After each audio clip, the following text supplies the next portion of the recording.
Hello दोस्तों, नमस्कार। Nice computer के यूट्यूब चैनल पर आपका स्वागत है।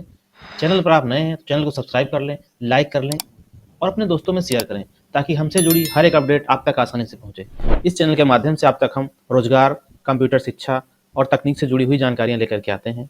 आज की सूचना में आपको बताने वाले हैं कि संस्कृत विद्यालयों में 1350 शिक्षकों की होगी भर्ती। जैसा कि आज के समाचार पत्रों में खबरें छाई हुई हैं, पहली खबर आपके लिए है कि प्रदेश के संस्कृत विद्यालयों को जल्द मिल जाएंगे 1350 शिक्षक। राज्य निर्वाचन आयोग की मंजूरी के बाद जारी होंगे आदेश। जैसा कि अभी प्रदेश में निकाय चुनाव चल रहे हैं और कोई भी भर्ती अगर आनी है तो उसके लिए निर्वाचन आयोग से मंजूरी लेनी पड़ेगी। उसी की कड़ी में संस्कृत माध्यमिक विद्यालयों को जल्द ही 850 नए शिक्षक मिल जाएंगे। वहीं 500 पुराने शिक्षकों की संविदा बहाल में इस तरह से जो है संस्कृत विद्यालयों में कुल 1350 शिक्षक बढ़ जाएंगे। माध्यमिक शिक्षा विभाग के दोनों ही प्रस्तावों पर शासन ने सहमति दे दी है। अब राज्य निर्वाचन आयोग की मंजूरी के बाद इस बाबत आदेश जारी कर दिए जाएंगे। प्रदेश में 973 अडेड संस्कृत विद्यालय हैं। इनमें से लंबे समय से अस्थायी भर्ती न होने के कारण शिक्षकों की कमी बनी हुई है। लगभग 50% से ज़्यादा पद खाली हैं। इसे देखते हुए सरकार ने 2 साल पहले करीब 500 संविदा पर शिक्षक भर्ती किए थे। इनकी संविदा मार्च में खत्म हो चुकी है। माध्यमिक शिक्षा विभाग काफ़ी पहले इनकी संविदा के नवीनीकरण का प्रस्ताव भेज चुका है। साथ ही ये भी महसूस किया गया है कि जब तक अस्थायी शिक्षक भर्ती नहीं होते हैं तब तक संविदा पर कुछ और नए शिक्षकों की भर्ती कर ली जाए। इसके लिए 850 नए संविदा शिक्षकों की भर्ती का भी प्रस्ताव भेजा गया था। उधर मार्च में पुराने शिक्षकों की संविदा खत्म होने पर कई जिलों के डीओएस ने उनको पढ़ाने से रोक दिया है। इससे स्कूलों में और भी दिक्कतें बढ़ गई हैं। सूत्रों के मुताबिक नए 850 शिक्षकों की भर्ती और पुराने 500 शिक्षकों की संविदा नवीनीकरण पर सरकार कोई निर्णय लेती है। इस बीच चुनाव आचार संहिता लागू हो गई। इस पर न्याय विभाग से भी राय ली गई। न्याय विभाग ने चुनाव आयोग से अनुमति लेने की सलाह दी है। स्कूल शिक्षा महानिदेशक विजय किरण आनंद का कहना है कि संस्कृत शिक्षक भर्ती और नवीनीकरण के प्रस्ताव का परीक्षण करवाया गया। जल्द ही शिक्षकों की कमी दूर हो जाएगी। सभी डीओएस को भी सख्त निर्देश दिए गए हैं कि वे पुराने शिक्षकों को पढ़ाने से न रोकें। तो इस तरीके से आपको ये संस्कृत विद्यालय में एक भर्ती देखने को मिलेगी। अगली सूचना है कि सीयूटी यूजी जो common university entrance test UG के लिए होता है, उसमें आपकी परीक्षाएं 21 मई से शुरू हो रही हैं और जून तक चलेंगी। स्टूडेंट को एक दिन में 4 पेपर ही देने होंगे। अब की बार ये व्यवस्था की गई है। 14,99,799 जमा हुए हैं आवेदन फॉर्म और इस तरीके से आप देख पा रहे हैं कि common university entrance test CUET UG में इस बार छात्रों को पिछले साल की तरह एक दिन में 6 पेपर नहीं देने होंगे। पिछले साल छात्रों ने शिकायत की थी कि एक ही दिन में उन्हें बहुत सारे पेपर देने पड़े और इससे उन्हें काफ़ी परेशानी हुई है। 2023 की परीक्षा में छात्र अधिकतम 10 विषयों की परीक्षा दे सकता है और इस बार उन्हें एक दिन में अधिकतम 4 पेपर ही देने पड़ेंगे। सीयूटी में इस बार रिकॉर्ड संख्या में करीब 15 लाख आवेदन हुए हैं, जो पिछले साल से 50% से भी ज़्यादा है।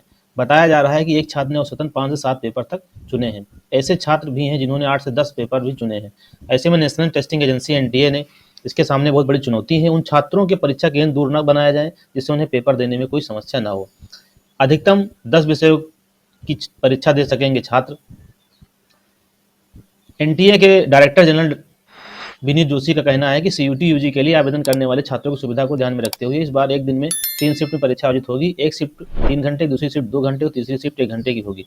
पिछली बार छात्रों की शिकायत थी कि उन्हें एक दिन में 6 पेपर देने पड़े थे, लेकिन इस बार पूरी कोशिश की जा रही है कि एक दिन में जो है छात्रों को ज़्यादा से 4 पेपर ही देने पड़े।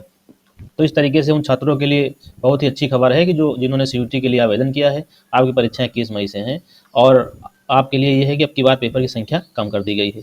इन सब्जेक्ट की जो परीक्षाएं हैं 1 घंटे की होंगी, जिसमें सीयूटी के लिए 6 सेक्शन A1 में दी गई 13 भाषाएं 1B दी गई हैं। तो इस तरीके से तमाम सारी भाषाओं के बारे में बताया गया है, जहाँ से आप देख सकते हैं।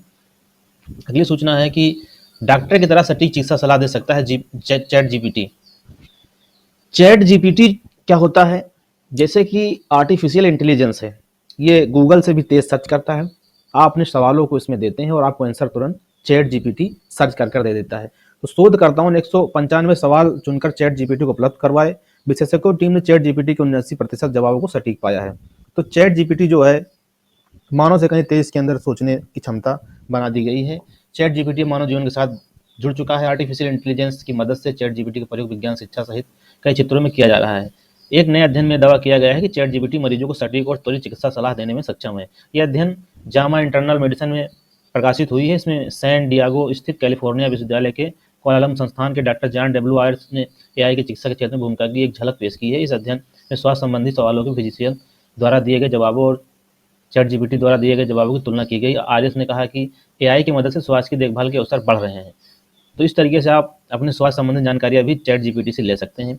इसके माध्यम से आप एजुकेशन, टेक्निकल या कोई भी सूचना है, आप इसमें क्वेश्चन डालते हैं चैट जीपीटी में और आपको ये आंसर दे देता है। नेक्स्ट सूचना जो है आपकी पीएनबी खाता धारकों के लिए बैड न्यूज़ है। एटीएम के लेन देन से लेकर गाड़ियों की कीमत तक आज से होंगे कई बदलाव। जैसा कि आज 1 मई है, पीएनबी में एटीएम ट्रांजैक्शन फेल होने पर भी अब चार्ज लगेगा आपका। जिनका बैंक खाता पीएनबी में है उनके लिए समस्या है कि पंजाब नेशनल जो उनके ग्राहकों को बड़ा झटका लगने जा रहा है। किसी पीएनबी ग्राहक के अकाउंट में पैसे नहीं है और वो एटीएम से ट्रांजैक्शन करता है और वो फेल हो जाता है, तो बैंक इस ट्रांजैक्शन पर चार्ज वसूलेगा। ऐसे ट्रांजैक्शन पर 10 रुपये और जीएसटी अलग से लगेगा। बैंक की तरफ से ग्राहकों को मैसेज भेजकर इसकी सूचना दी गई है। इसके अलावा बैंक की वेबसाइट पर नोटिस भी जारी किया गया है। यह नियम 1 मई 2023 यानी कि आज से लागू हो रहा है। ट्विटर पर आर्टिफिशियल आर्टिकल पढ़ने के भी पैसे देने पड़ेंगे अब आपको। ट्विटर पर अगर हम कोई आर्टिकल पढ़ते हैं तो इसके लिए जब से इलन मस्क ने ट्विटर को लिया है, रोज़ नए बदलाव आपको देखने को मिल रहे हैं। कभी ब्लूटूथ के बारे में तो कभी क्या है। ट्विटर के मुखिया एलन मस्क ने ऐलान किया है कि समाचार संस्थान मीडिया पब्लिशर अगले महीने से इस सोशल मीडिया मंच पर यूजर्स उनके आर्टिकल पढ़ने के लिए पैसा वसूलेगा। उन्हें प्रति क्लिक के हिसाब से शुल्क वसूलने की मंजूरी मिलेगी। इस फीचर के शुरू होने के बाद वो यूज़र भी आर्टिकल पढ़ सकेंगे जिनके पास मंथली सब्सक्रिप्शन नहीं है और कभी कभार कोई आर्टिकल पढ़ना चाहते हैं, तो यूज़र को प्रति आर्टिकल के हिसाब से चार्ज देना पड़ेगा। मस्क ने कहा यह मीडिया संस्थानों और आम लोगों दोनों के लिए बड़ी जीत होने वाली है। स्टाफ की पेरेंटल लीव में कटौती भी होगी। तो इस तरीके से आप देख पा रहे हैं, ये थी आज की सूचनाएं। आशा करते हैं आपको वीडियो काफ़ी सहयोग करने वाला है। चैनल पर आप हमारे नए हैं तो चैनल को सब्सक्राइब कर लें और अपने दोस्तों में शेयर करें। पूरा वीडियो देखने के लिए आपका बहुत बहुत धन्यवाद। नमस्कार।